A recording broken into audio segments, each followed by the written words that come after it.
city type position, so there should be some acknowledgement there. And then the other thing is the minimum qualifications requirements on page 2. And I kind of read through it, there's assistant level and associate level and stuff, and it talks about having business degrees and experience in regional transportation and things of this nature, I mean, in terms of fields related to it. And I started thinking, well, that's probably good, but I think the last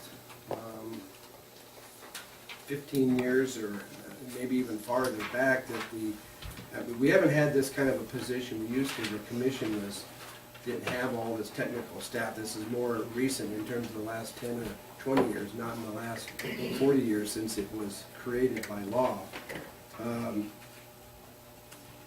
But the people we've had in these positions, I have never really kind of met these kind of requirements. I mean, I don't think Dan had these kind of experiences before. We had in-house transfers, and in other words, the people who wound up getting hired over the years, I'm trying to think back to the different ones that have held the position, usually came from the fact that Dan Newton had the job before he went over to the city. Let's see, and he came from the Susanville Ranch Park position, and I mean, we've been able to transfer in from either county planning or some other field. Dan came out of administration because he'd been the county printer for forever until that position basically was phased out. So he, got this job, and so that's the point I'm trying to make is that is this intended to try to bring somebody in who has the backgrounds delineated, or are we going to be looking at an in-house transfer? And if that's the case, then some of this may not even be pertinent to the job description. Well, basically, these job description, the reason it's here, it's a county position, and it's paid out of the county budget. You are right, the agency. With funds made available from the transit agency. Right, and if you'd like, we can definitely run it by the agency as well. They should probably make a recommendation. Yeah, it's up to the board yeah. for approval. And as far as the job description, it's this is the job description that's been around for years, basically. It's been just updated a little bit to add in, like the LCTC, LTSA, things like that. It's basically a planner type position, supervisor with the transportation planner, how it arranges. But so basically, it's that's how it was delivered. That's how it's been delivered. It's a planning position, basically, for transportation. Well, my recommendation, I mean, obviously some of us are involved with the commission and involved with the program, so we can relate to it. But I think that before we act on this, that we should have a recommendation from the commission and the transit agency body as a whole, so that the other half of the program is able to be a part of it. And then I think when it comes to the selection of the new person, rather than that person, I mean, obviously they're going to be hired by it. Ultimately, Larry, I guess, would be making that choice, but I think that the selection of the new person should involve the other half of the program as well. So it's not something that we just pick and then they've got to deal with in terms of their program. So I would offer that as it relates to this. So if we can continue this one, so until after the next, it's not urgent that it has to be done today. So I would suggest that we take it to the commission. You're the chair of that commission. Your pleasure. Yeah, I think that's a good idea. What's the feeling of that?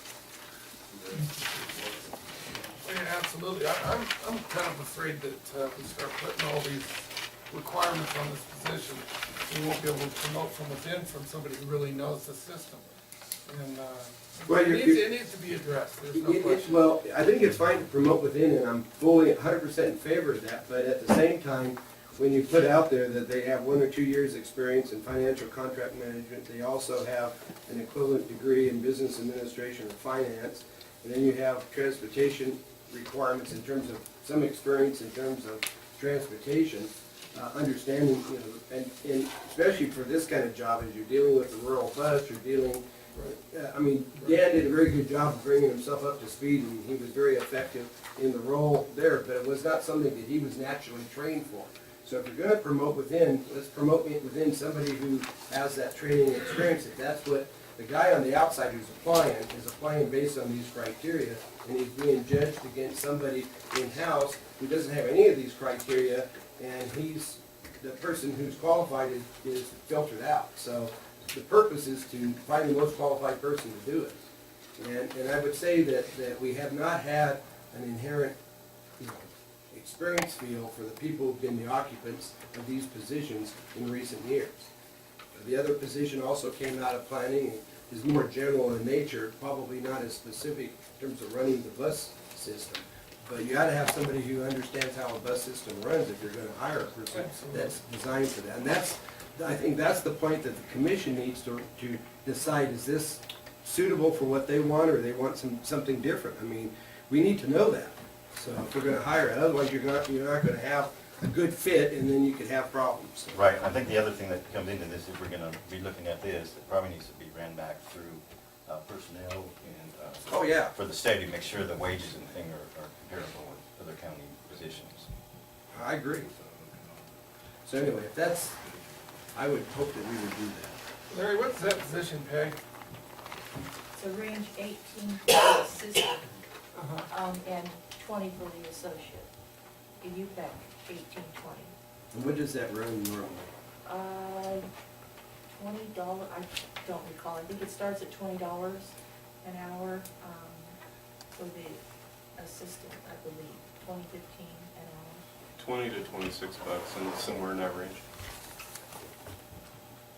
Is there any other questions from the board? So we'll move that item forward till after the next transportation. Okay, Okay.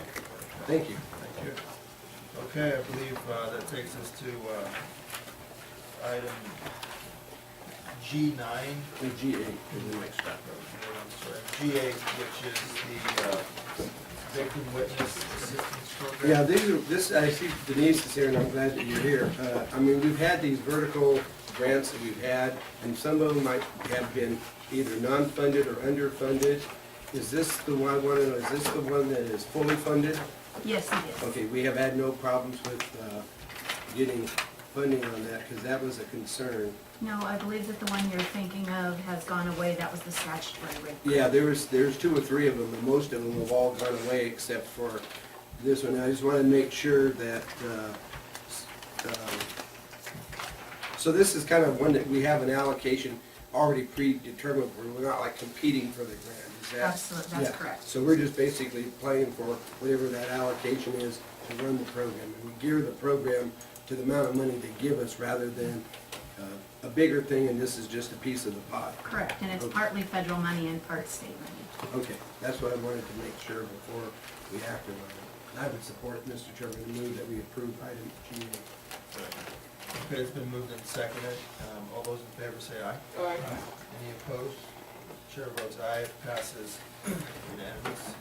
Okay. Okay, that item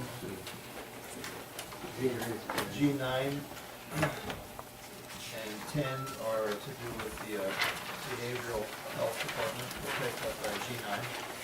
Mr. Chairman, on that, those two, we could probably do both of these together, because I think they have similar issues. Where is this St. Vincent School for Boys? Because it doesn't, I couldn't find it anywhere where they're located at. And that's pertinent to the questions that we'll have. It's, I believe it's in the Bay Area, and oops, wrong one.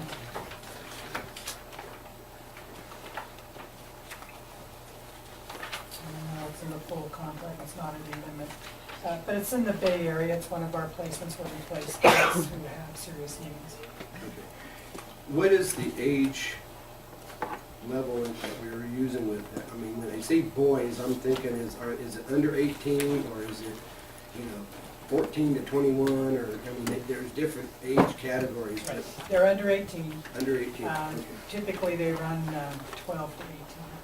Under 18, 12 to 18 is, how many boys do we, in a year's time, handle or deal with this placement? I mean, is It varies.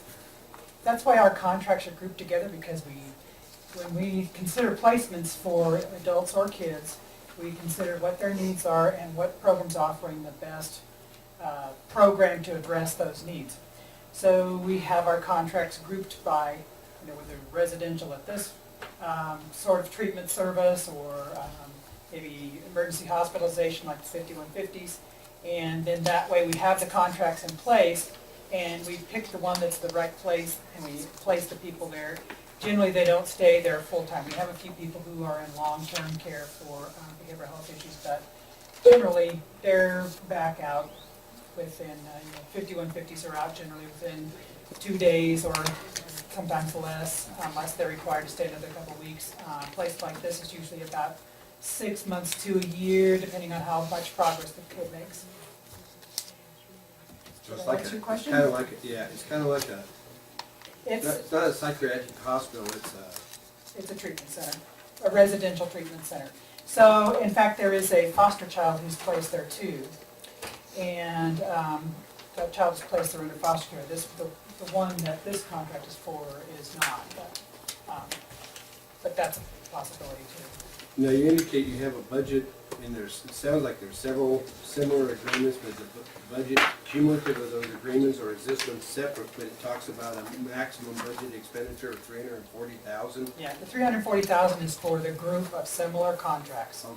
So, and I'm just trying to remember what the category is on this, but I think it's minor youth residential treatment facilities. That's the maximum we budgeted to spend in this year.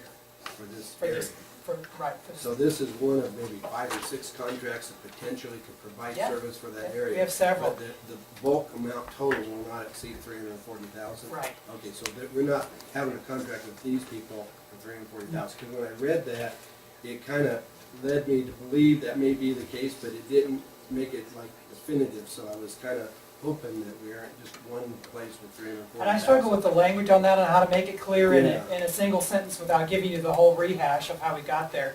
That was one of Kevin's ideas when he was here, and gosh, that's been almost 10 years already. Yeah. And I thought it was a great idea because we need to have these placements and the Right. contracts in place so we can place people there. If the contracts aren't in place, then, the people could end up anywhere while we're waiting to get a contract in place.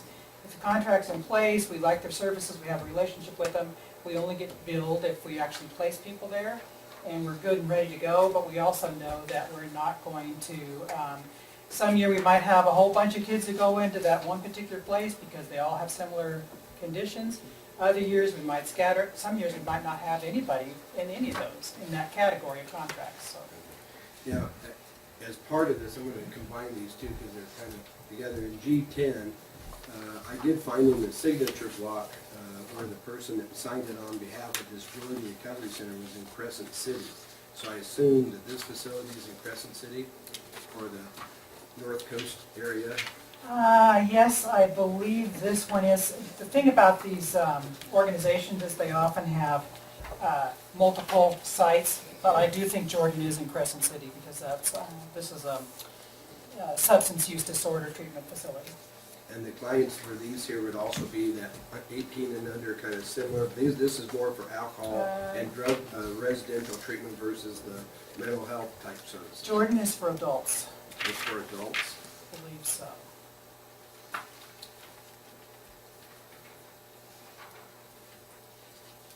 Yes. And it's got a maximum of 25,000, so it's not part of this other group. No, that's through the substance use disorder division of behavioral health. Well, given all that, what I really kind of wanted to have some feedback on, if I could, and this is really the question I have, and it probably pertains more to the St. Vincent one than it does to the Jordan Recovery, but then again, it's still similar in nature. But last month, we had a very lengthy, involved discussion dealing with the juvenile hall and probation folks, and with the Juvenile Justice Commission, and with grand juries and everything else, harping on the fact that we have to have these services because of the big bugaboo is the transportation, not only the cost, but more so the safety when you have to transport somebody when the weather's bad or just being out on the road late at night or whatever.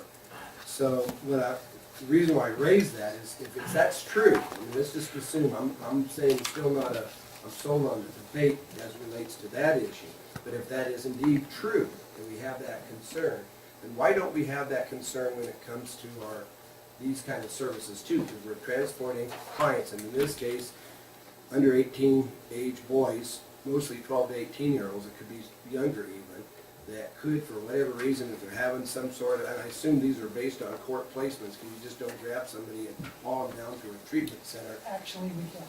You can't. And we don't grab them, someone brings them in, and the family agrees to place them.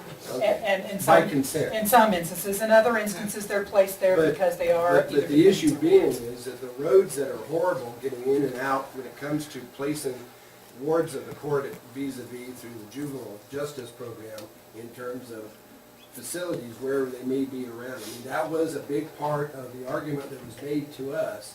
And might say, okay, fine, I'm impressed by that argument, and I'm being put in a position where I'm gonna be spending $1.5 million, you know, to have our own in-house type thing. I'm not proposing that we open up a boys residential mental health treatment service, okay? Thank you.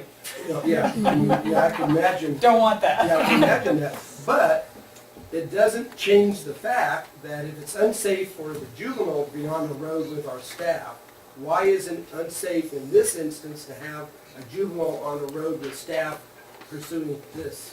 And that's the issue that I want to make sure that the board, that we start tuning into, because consistency is important in terms of arguments. So I think, Richard, as you work with the various departments and programs, as we develop policies, that we keep in mind that a policy isn't just about one entity if we impose it, okay? It has to be applied uniformly across the board. And I'd like to think that, yeah, I'm one snowflake, Jim. If the snow's falling, I just soon stay home, and you won't have to worry about me applying to be a driver for your program, because I would just as soon be home when it's snowing. It's a great job. It is a great job, and I'm sure, and I know several drivers that we've had, and they really enjoyed the job. It gave them a chance to get out of Dodge and go see somewhere else, and, you know, they would just soon have you keep them on the road, maybe more so than less. So that's kind of different from the story we get from and these are some of them deal with the juvenile halls doing transport. So, I just want to bring that out because I think it's important. I kind of was curious as to the money and the ages that were involved, but I think we have a much bigger issue, and hopefully we can address it as time goes on. You know, not today, but in a collective fashion. And hopefully the policies that we impose are uniformly applied rather than being selected, because it suits certain attendants. Any other questions? No, that's it. Yeah, I had a question, just on reading on here, especially on St. Vincent's, you talked about the med support, I'm assuming that's with medications. Yes. I mean, you always hear about the cost of medications and everything else, but yet this one here seems pretty cheap to me for some of the treatments you do. I don't know, is that? Well, medication support is not the cost of the medications. And the medications typically are covered by Medi-Cal when they're in these kinds of facilities. And psychotropic medications are really expensive. In fact, you'll be hearing more about that in the next couple of So weeks. that's more tied down into the full day treatment cost? Well, yes, it is. It's part of the full day treatment cost. And the medication support is that a nurse, for instance, is responsible for making sure that the patient takes that medication. Because a lot of treatment really hinges on the patient's compliance with medication.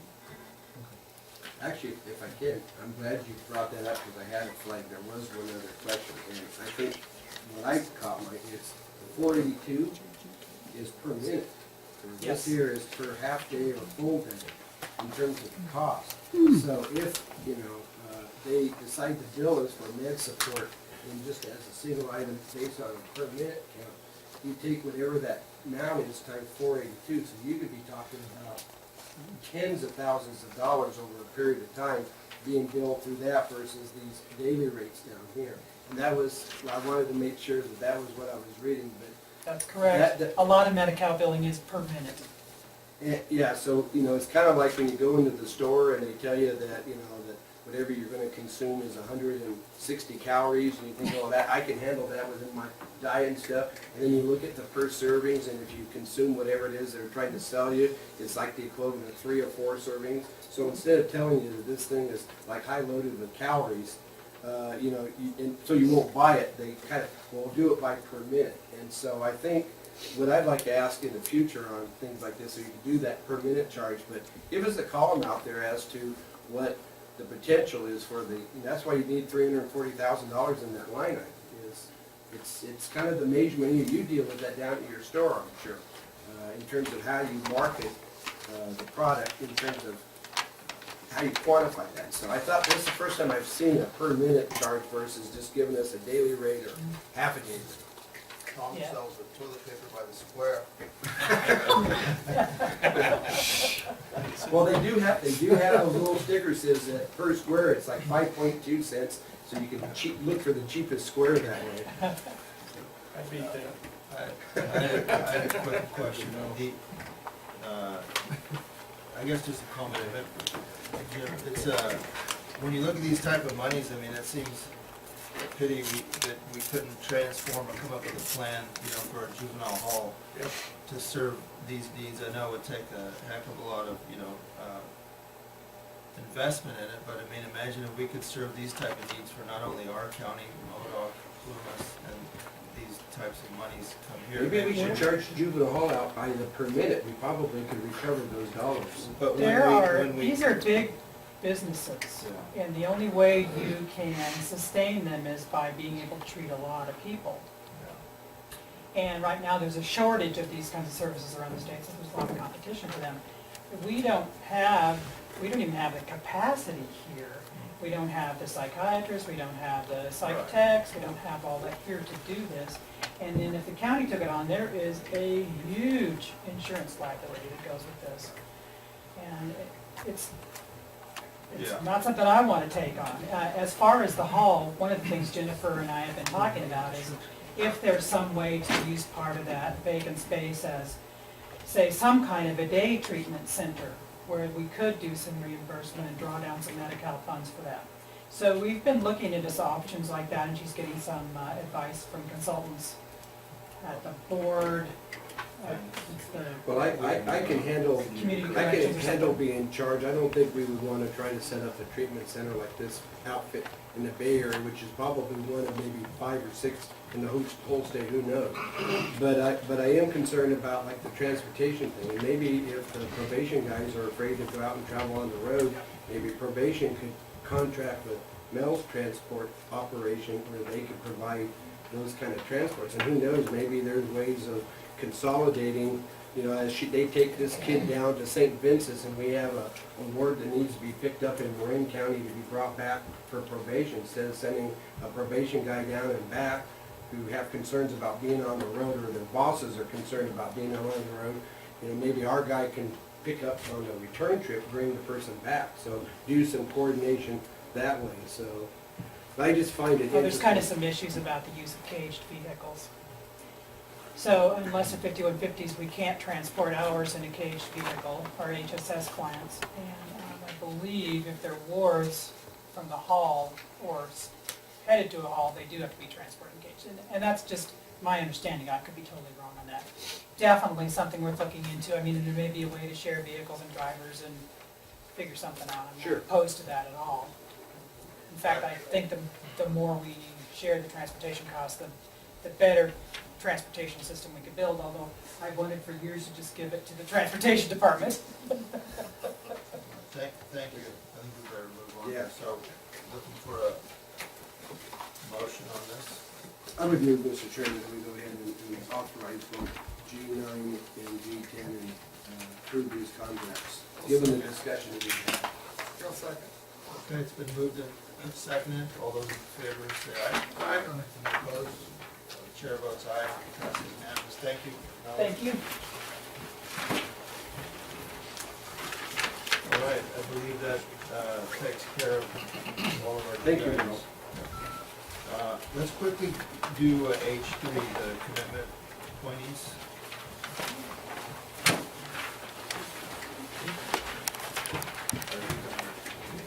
I think the best way to do this is to just go through them. Susan has prepared, I believe, the incumbents or the people that were appointed last year in those positions, is that? Yes, and you should have the color one that shows the red changes throughout the year. Yeah, do each of you have a color one, a color copy?